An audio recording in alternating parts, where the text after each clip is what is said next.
Halo teman-teman mahasiswa, berjumpa kembali dalam mata kuliah Pendidikan Anak Berkebutuhan Khusus. Di kesempatan ini kita akan membahas tentang anak dengan gangguan bicara dan bahasa.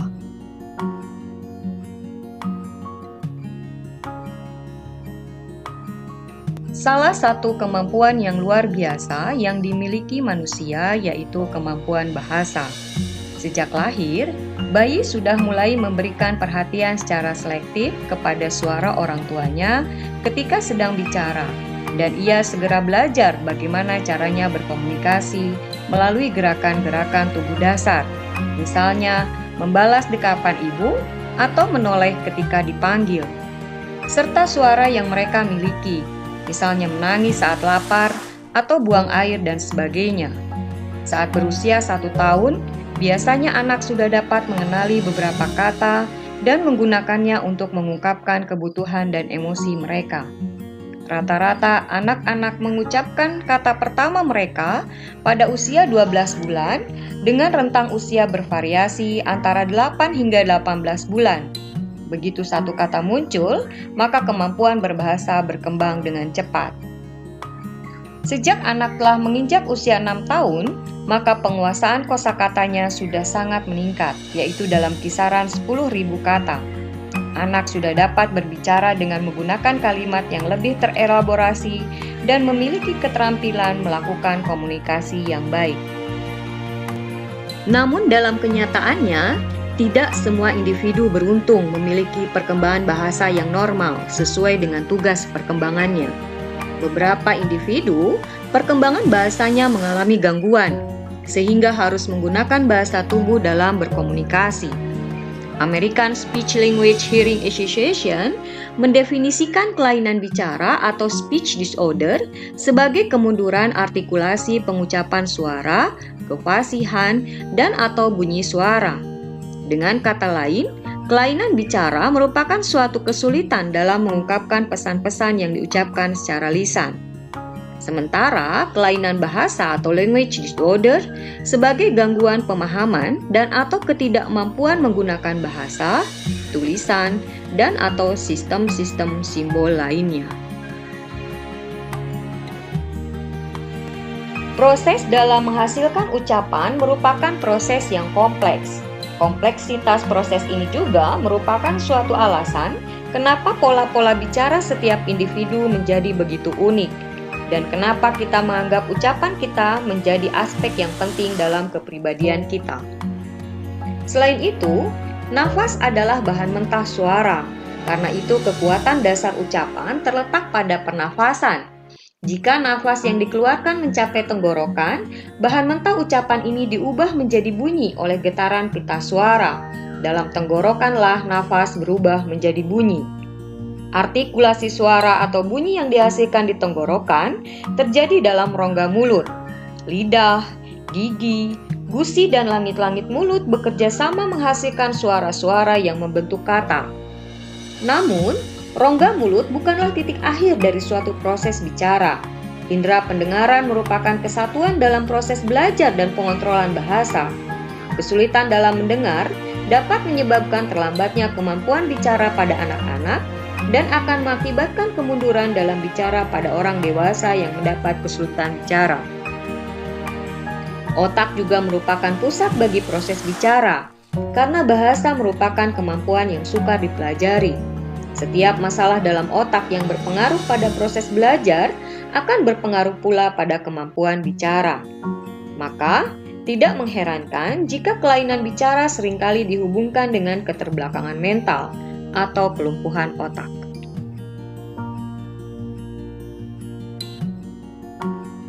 Kemampuan bicara berkembang dengan cepat selama 5 tahun pertama dalam kehidupan seseorang. Dalam slide ini akan dibahas tentang pola perkembangan kemampuan berbicara dan berbahasa yang dicapai selama tahun-tahun awal usia seseorang.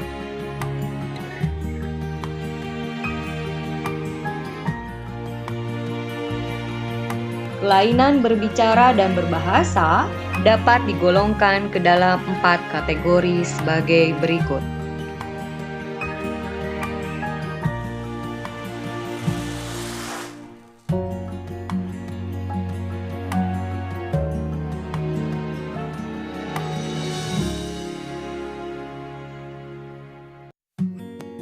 Kelainan berbahasa dan berbicara yang paling umum adalah berbentuk kelainan artikulasi. Kelainan ini merupakan kesulitan dalam menghasilkan suara yang menyusun kata. Adapun faktor penyebab terjadinya kelainan artikulasi adalah terbelakang mental, brain injury, hearing impairment, atau pengaruh dalam lingkungan keluarga dan masyarakat. Penanganan anak dengan kelainan artikulasi dapat dilakukan melalui layanan terapi bicara. Ada 4 jenis kelainan artikulasi. Yang pertama adalah substitution. Terjadi bila orang menghadapi satu bunyi kata yang sulit atau tidak mungkin diucapkannya. Ia kemudian menggantinya dengan bunyi lain yang lebih mudah diucapkannya. Misalnya kata rumah diganti menjadi wumah. Yang kedua, kelainan artikulasi omission. Terjadi bila orang menghilangkan satu bunyi kata yang sulit atau tidak bisa diucapkannya. Misalnya sapi menjadi api. Yang ketiga, addition.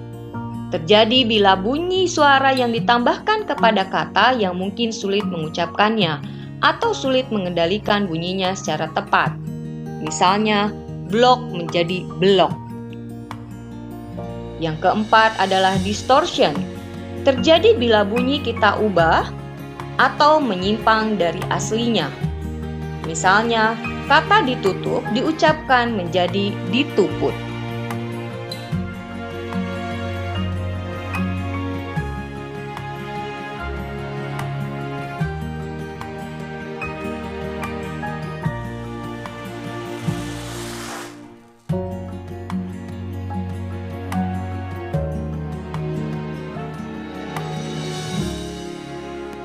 Ciri berbicara yang penting lainnya adalah kelancaran atau tingkat kecepatannya.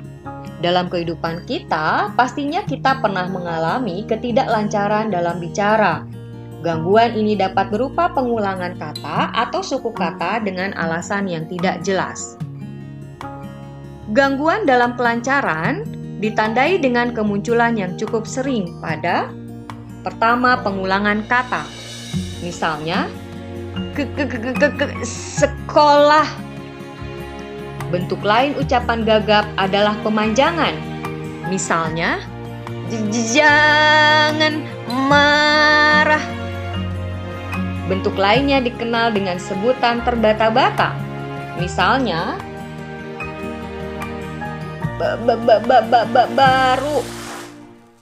Ucapan gagap juga dapat dibarengi dengan apa yang disebut dengan struggle behavior.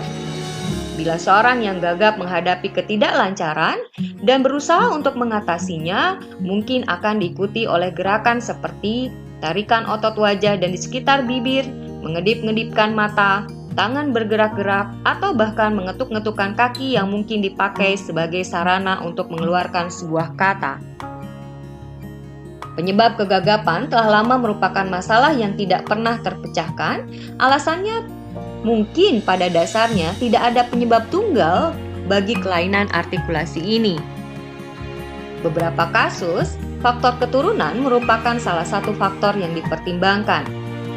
Ada pula bukti bahwa dalam beberapa kasus, gagap disebabkan oleh cedera saraf. Juga ditemukan bukti bahwa kegagapan dapat diakibatkan oleh faktor emosi. Sementara cluttering menyangkut ucapan yang begitu cepat, sehingga sangat berantakan yang dapat mengakibatkan campur aduk antara kata dan ide yang membingungkan. Kata dan frase mengalir bersamaan sehingga ucapan pembicara tidak dapat dimengerti oleh pendengar.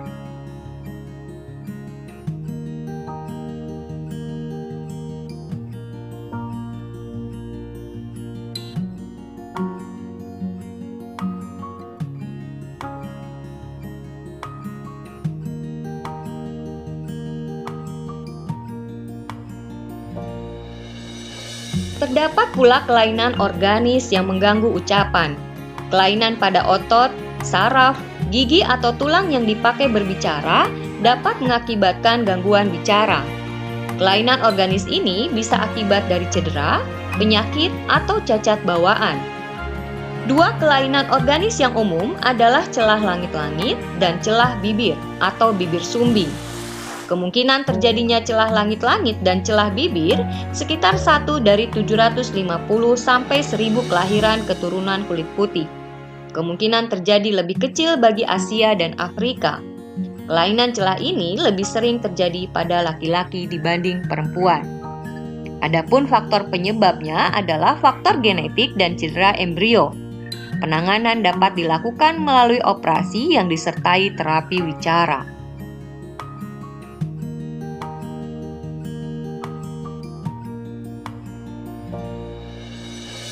Pembahasan terakhir berkaitan erat dengan hambatan berbahasa, menyangkut bahasa ekspresif dan bahasa reseptif. Hambatan ini disebabkan oleh faktor genetik, fungsi otak, infeksi telinga, dan lingkungan rumah. Adapun bentuk penanganan untuk anak-anak yang mengalami hambatan berbahasa diantaranya: pertama, memberikan contoh berbicara yang baik. Yang kedua, tingkatkan harga diri anak. Yang ketiga, ciptakan lingkungan berbicara yang baik. Yang keempat, terapi bicara. Demikian pembahasan kita kali ini. Sampai jumpa di lain waktu.